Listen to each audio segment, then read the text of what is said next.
여러분 평안하십니까? 오늘은 단풍의 영성이라는 제목으로 함께 말씀을 나누겠습니다. 성경 말씀은 요한복음 5장 30절입니다. 내가 아무것도 스스로 할 수 없노라. 듣는 대로 심판하노니 나는 나의 뜻대로 하려 하지 않고 나를 보내신 이의 뜻대로 하려 함으로 내 심판은 의로우니라. 아멘. 어느 날 눈을 들어서 산을 내다보니까 이 산을 덮어 있는 단풍이 한 폭의 유채를 보는 듯합니다.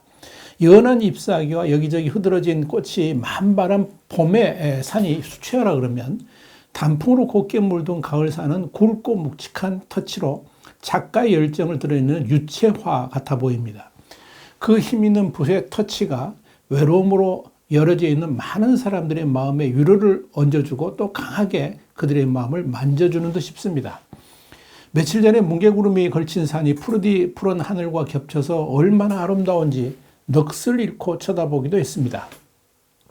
또 어떤 날은 이 구름이 태양을 가리면서 오묘한 조명으로 산의 일부분을 비추는데 이 조명으로 환해진 단풍의 일부가 또 얼마나 화려하든지 하나님의 이 조명쇼에 또 한 번 넋을 잃고 하나님의 캠퍼스인 그 아름다운 산과 또 아름다운 여의도 공원을 쳐다본 적이 있습니다. 언젠가부터 이 산을 내 눈 속에 꼭꼭 집어넣는 그런 일도 사라져버렸고 저 푸른 하늘을 눈에 담는 것도 다 바쁘다는 핑계 때문에 사라졌는 듯 싶더니 뜻밖의 여유가 다시 그 하늘과 산을 눈과 마음에 다시 담게 된 겁니다. 이게 얼마나 기쁘고 감사한지요. 원래 인간은 하나님의 손으로 베풀어 주신 자연을 즐기면서 그 자연의 대지의 품을 누리고 살아가야 하는데 세상은 의도적으로 인간이 만든 인공적 자연, 콘크리트와 아스팔트만 바라보게 하면서 하나님을 잊어버리도록 강요를 하고 있습니다. 그러다 보니까 마음도 삭막해지고 하나님이 주신 근원적 마음은 사랑까지도 돈으로 사고 파는 시대가 되어버린 것은 아닌가 그런 생각을 하게 됩니다. 세상은 우리의 마음을 건조하게 만듭니다. 메마른 사막으로 만들어버린다는 겁니다.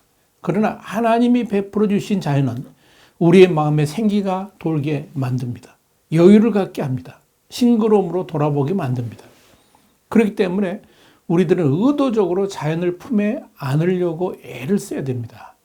비록 내가 세상에 들어가서 살지만 그 세상이 나를 지배하지 못하도록 만드는 아주 좋은 방법 중 하나가 이렇게 일정한 시간이라도 자연 속으로 돌아가서 또 자연 속에 완전히 들어가 가지고 하나가 돼서 그 자연 안에 충만한 하나님의 손길을 만져보고 하나님의 마음을 누려보는 겁니다. 그 자연에 담긴 하나님의 메시지를 느껴보라 하는 이야기입니다.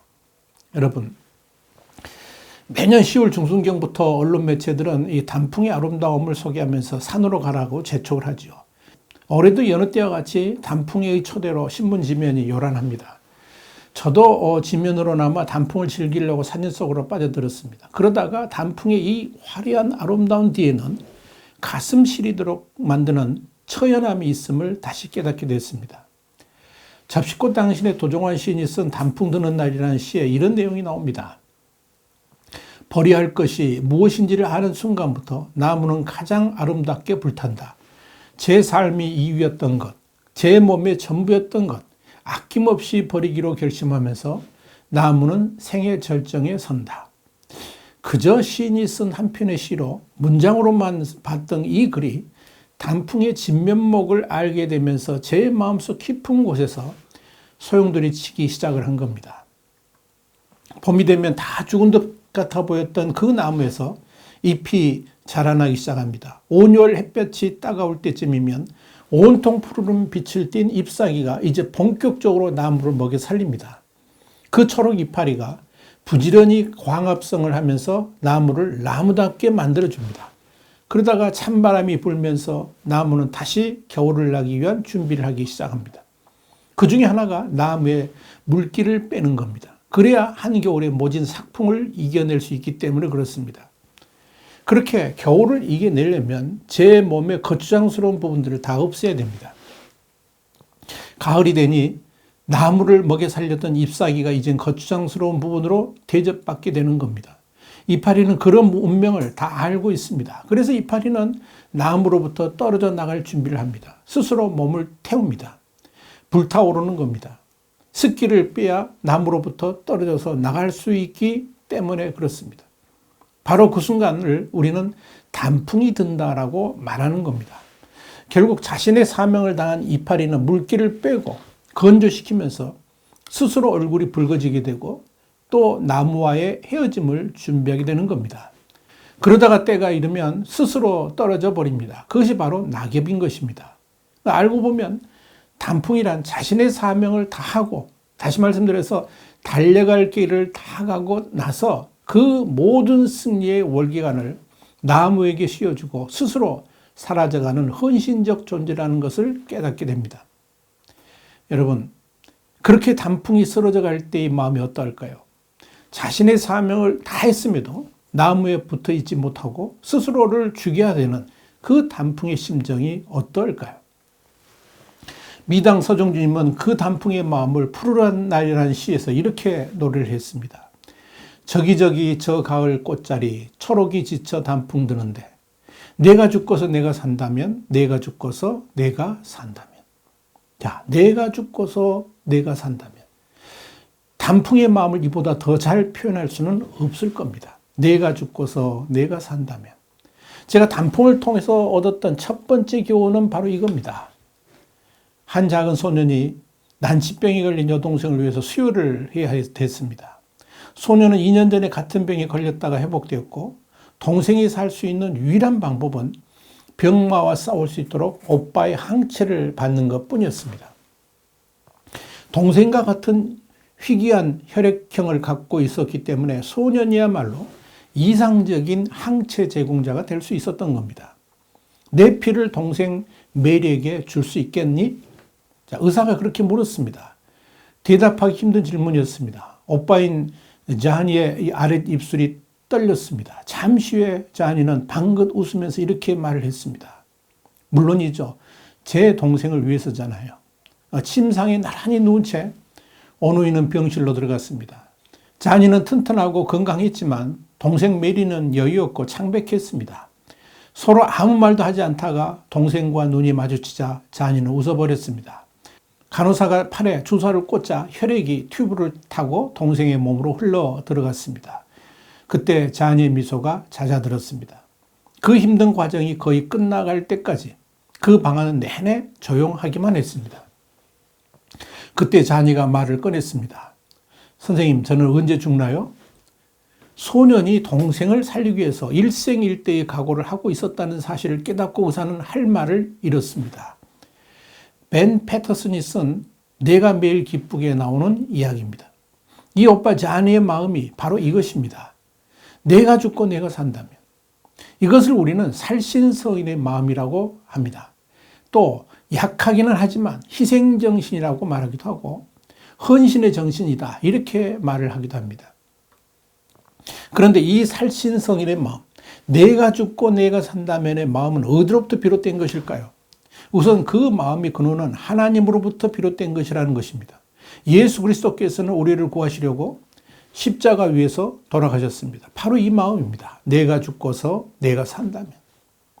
베드로는 이 사실을 우리에게 다시 생각나게 합니다. 베드로전서 1장 18절과 19절 말씀입니다. 너희가 알거니와 너희 조상이 물려준 헛된 행실에서 대속함을 받은 것은 은이나 금같이 없어질 것으로 된 것이 아니요 오직 흠없고 점없는 어린 양 같은 그리스도의 보배로운 피로 된 것이니라.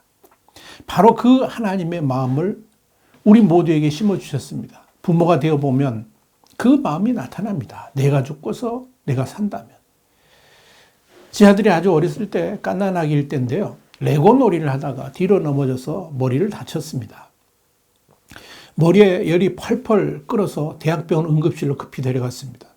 추운 겨울날이었는데 아이의 열이 내려가야만 조치할 수 있다 그러면서 얼음 주머니를 온몸에 갖다 댑니다. 머리에 주사 바늘을 꽂습니다. 아이는 아파서 자지러집니다. 그때 제 마음에 생각났던 말이 바로 이것입니다. 내가 너를 대신할 수만 있다면, 내가 죽고 내가 산다면. 그런데 이런 살신성인의 마음, 내가 죽고 내가 산다면의 마음은 사랑하기 때문에 생겨나는 것입니다. 마음을 다해 사랑해야지 그 사람을 위해 죽어도 좋다는 마음이 생겨나는 것입니다. 하나님도 우리를 죽기까지 사랑하셨기에 독생자 예수 그리스도를 십자가 위에서 돌아가시게 한 것 아니겠습니까? 여러분, 사랑하면 나의 모든 걸 줘도 아깝지가 않습니다. 줘도 부족합니다. 사랑하면 해바라기 인생을 살아갑니다. 그리고 사랑하면 내가 그 사람의 기쁨이 되는 존재가 되길 원합니다. 우리가 찬양할 때 나 주님의 기쁨 되기 원하네 이렇게 합니다. 내가 주님의 기쁨이 되기 원하는 이유가 뭡니까? 바로 사랑하기 때문에 그러하는 겁니다. 사랑에 빠지면 사랑하는 그 사람을 기쁘게 하기 위해서 내가 무엇을 해야 할지, 무슨 말을 해야 할지 생각하게 됩니다. 내가 누군가의 기쁨이 되는 존재로 살아간다는 것 자체가 바로 이 세상에서 가장 큰 행복인 겁니다. 내가 하나님을 마음을 다해 사랑하게 되면 내가 하나님의 기쁨이 되는 존재가 되길 원합니다. 내가 누군가를 뜨겁게 사랑해도 내가 그 사람의 기쁨이 되는 존재가 되길 소망하는 것입니다. 오늘 본문 말씀이 바로 그겁니다. 다시 한번 읽어보겠습니다. 요한복음 5장 30절입니다. 내가 아무것도 스스로 할 수 없노라. 듣는 대로 심판하노니 나는 나의 뜻대로 하려 하지 않고 나를 보내신 이의 뜻대로 하려 하므로 내 심판은 의로우니라. 여러분 보세요. 나의 뜻대로 하지 않고 나를 보내신 이의 뜻대로 한다 하는 것은 자신이 지금 누구를 기쁘게 하려는 것인지 깨달으라는 겁니다. 예수님의 말씀의 뜻은 바로 이겁니다. 나는 하나님 아버지를 기쁘게 할 것이다. 반대로 하나님 아버지도 또 그렇게 말씀하십니다. 마태복음 3장 17절입니다. 이는 내 사랑하는 아들이요 내 기뻐하는 자라. 하나님께서 우리에게 말씀하십니다. 스바냐 3장 17절입니다. 너희 하나님 여호와가 너희 가운데 계시니 그는 구원을 베푸실 전능자이시라. 그가 너로 말미암아 기쁨을 이기지 못하시며 너를 잠잠히 사랑하시며 너로 말미암아 즐거이 부르며 기뻐하시리라. 하나님께서 그렇게 말씀하실 때 우리는 요한복음 5장 30절에 예수님 같이 하나님께 말씀드려야 됩니다. 나는 하나님을 사랑하기 때문에 하나님의 기쁨이 되는 존재가 되길 소망합니다. 나는 나를 이 땅에 보내신 하나님의 뜻대로 살기 원합니다. 여러분, 우리의 마음속 깊은 곳에 내가 죽고서 내가 산다면 마음이 다 있습니다. 그것이 하나님의 본성의 마음이고 하나님의 뜻이기 때문에 그러합니다. 그렇기 때문에 하나님의 형상을 닮은 우리에게도 그런 마음이 다 있습니다. 거기에서 참된 어버이의 마음이 나오는 것이고 안중근 의사, 이순신 장군 같이 자신을 버림으로써 온 백성을 살리려고 하는 마음이 나오게 되는 겁니다. 그러나 물질로 인해서 세상의 여러 생각들로 인해 가지고 내 마음에 이끼가 끼고 먼지가 덮이고 쓰레기가 난무하면서 그 마음이 보이질 않습니다. 어딘가 깊은 곳에 꽁꽁 숨겨져 있는 듯 합니다. 그러니까 이기주의가 팽만하고 세상 것에 집착하는 거 아니겠습니까? 단풍은 바로 그 점을 일깨워줍니다. 내가 죽고 내가 산다면. 단풍에서 배울 두 번째 교훈은 자신을 버릴 줄 아는 지혜였습니다. 자신을 버릴 줄 안다는 것은 자신이 누구인지를 안다는 겁니다. 그렇기 때문에 자신에 대해서 더 이상 집착하지 않는다는 것을 의미합니다. 이 또한 내가 죽고 내가 산다면 그런 정신의 연장이기는 합니다만 그런 결단을 위해서 정말 중요한 것이 바로 자신을 버릴 줄 아는 결단인 것입니다.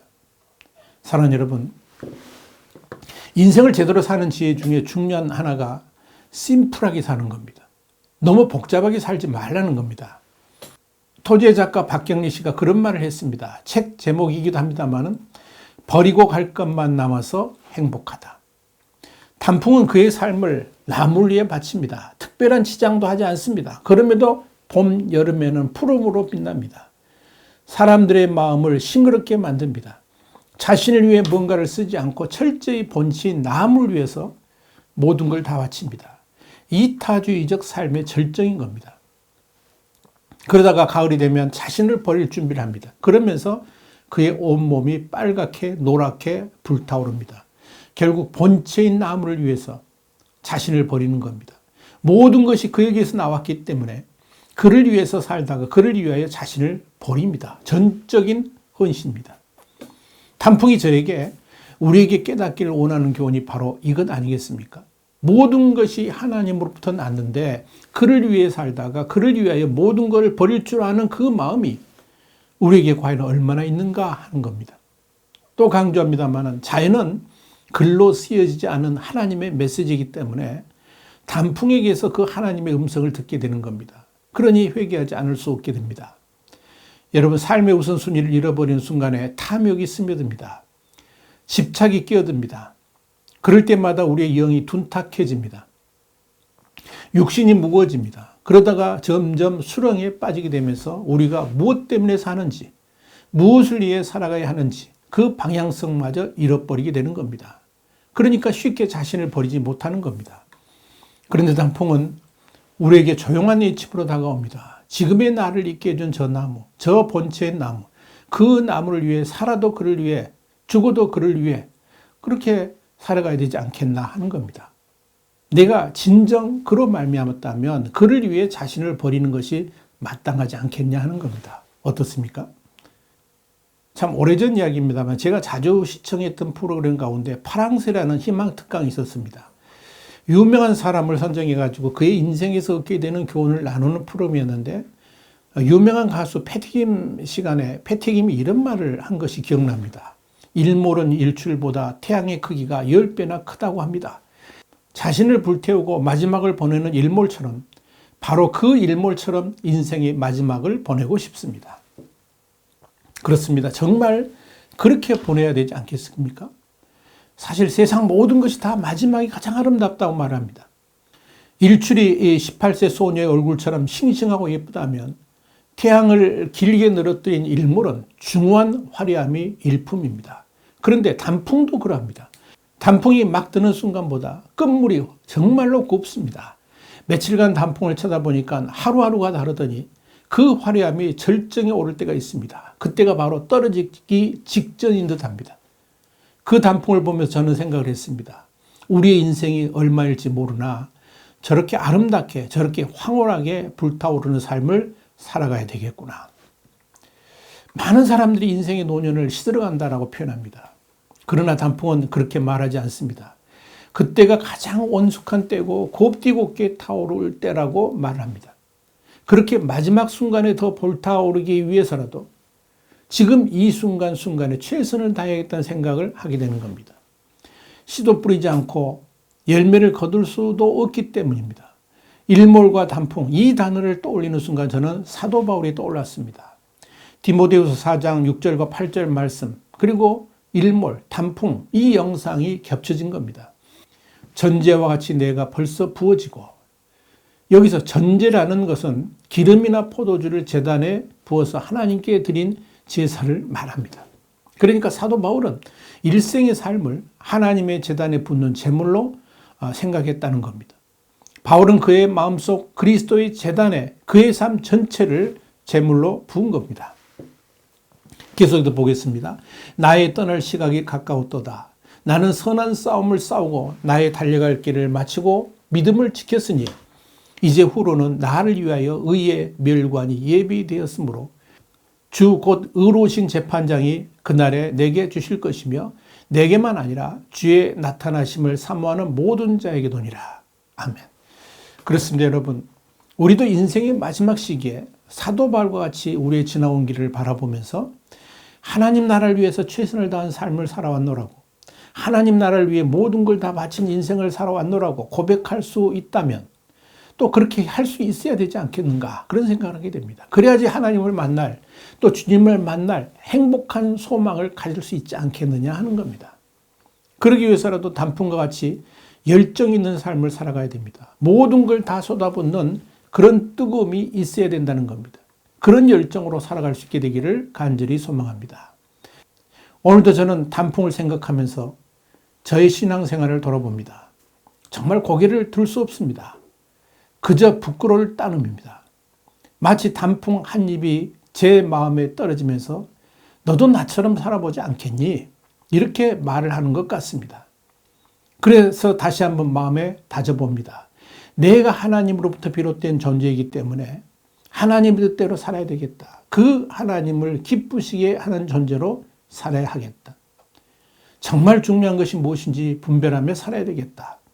최선을 다해 살아야 되겠다. 정말 내가 사랑하는, 사랑해야 할 그분을 위해서 모든 삶을 드려야 되겠다. 오늘도 자연히 저에게 참으로 많은 교훈을 줍니다. 이 은혜가 여러분 모두에게 임하실 수 있게 되기를 간절히 소망합니다. 오늘도 평안한 하루 이어가시길 바랍니다. 감사합니다.